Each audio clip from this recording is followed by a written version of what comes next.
大家有没有过这样的时候？日复一日的生活，感觉好像每天都在重播。起床、上班、下班、回家，偶尔出去聚餐，偶尔旅行一下，但整体来说就是一个不断循环的模式。有时候会觉得安全、稳定，挺好的，可是更多的时候，心里却冒出一个声音：就这样一辈子吗？会不会有点无聊？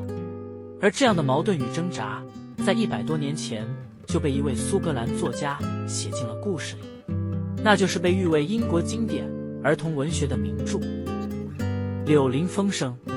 这本书看似描绘几只动物的冒险，却道尽了我们每个人心中都曾有过的困境、渴望与纠结。今天就让我们一起走进这个经典的故事，看见自己心灵深处的投射。这不仅仅是一本儿童故事，它更是一部充满人生寓意的成长文学。4个动物角色：鼹鼠、河鼠、蛤蟆、獾，看似天马行空的冒险故事，实则映照出我们人生的4个阶段，还道出了每个人心中最真实的渴望与挣扎。今天就让我们一起走进这部被誉为英文世界最伟大的儿童文学作品的经典，看看它如何带领我们重新思考人生。《柳林风声》的作者肯尼斯·格拉罕，1859年出生于苏格兰爱丁堡。这本书的起源非常动人，他在儿子生病卧床期间创作了许多床边故事，而这些故事后来在1908年集结成书，立即大受欢迎。无论是大人还是孩子，都能在其中找到感动与共鸣。它不仅是英国儿童文学黄金时代的压轴名著，也被评论界视为英国散文体的典范。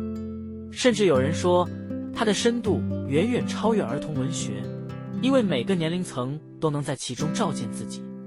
故事从鼹鼠开始，厌倦了地底下单调封闭的生活，他忽然萌生了想要探险的心。于是他踏出了熟悉的地道，走向阳光、河川与更广阔的世界。在旅程中，他陆续结识了性格各异的朋友：乐天而自在的河鼠，冲动又爱显摆的蛤蟆，理智而睿智的獾。这4种人格特质，其实就是我们心里不同的声音。这4个角色彼此间的互动，构成了一场看似轻松却深具隐喻的冒险故事。4个角色，4种人生阶段。鼹鼠，初入人生的探索者，他温柔却胆小，对世界既期待又害怕。这就像我们青春时期，涉世未深，既渴望突破，又不免犹豫不安。河鼠，自在的旅人，他直爽大方，对生活胸有成竹。这像是我们渐渐在社会中找到自我定位的阶段，既享受生活，也向往远方，但不一定能真正跨出行动。蛤蟆，欲望的追逐者，他冲动，爱炫耀，常常被欲望支配。这是我们在人生成就或物质追求上的投射，一不小心就会因贪婪或虚荣而陷入困境。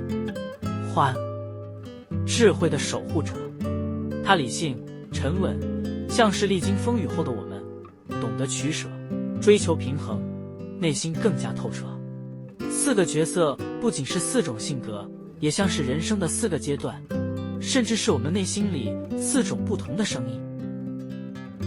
从不同阅读角度，如果你把自己投射在鼹鼠身上，你会发现他对生活的厌倦正是我们经常有过的感受。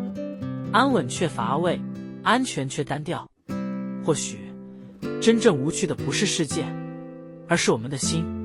当我们愿意离开舒适圈，去到更广阔的天地时，我们会遇见各种河鼠、蛤蟆和獾一般的人。有些人会成为朋友，有些人只是过客，但他们的人生态度与价值观都能让我们的眼界更加开阔。这就是冒险的意义，不再困在狭窄的角落，而是去真实看见世界的多彩与丰富。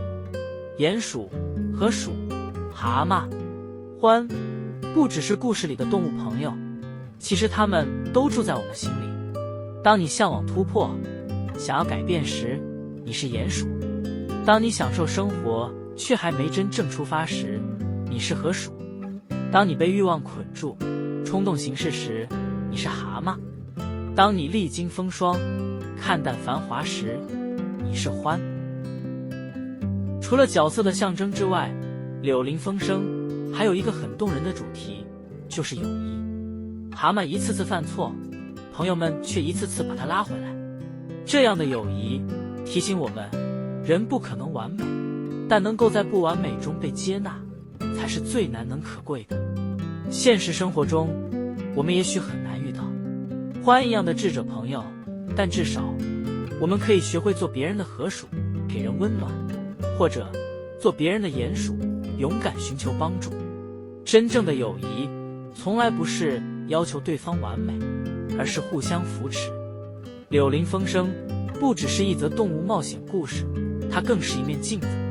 读到最后，你会忍不住问自己，我现在的状态是像鼹鼠一样想逃出日常，还是像河鼠一样懂得享受生活却少了勇气？又或者我正像蛤蟆被欲望拖着走，还是像獾历经风雨后找到人生智慧？更重要的是，当我们读到家的时候，心里会涌起一种久违的感动，因为家不只是住处，而是提醒我们，不论走了多远，内心深处始终有一个原初的自己等待我们回归。柳林风声之所以经典，在于它结合了轻快的故事与深刻的哲思。鼹鼠提醒我们不要被安逸困住，河鼠告诉我们生活值得欣赏，但也别忘了行动。蛤蟆警示我们，欲望若不节制，终将反噬自己。獾启发我们，人生最终要学会沉淀与取舍。它不只是一本儿童文学，更是一部适合任何年龄阅读的心理成长之书。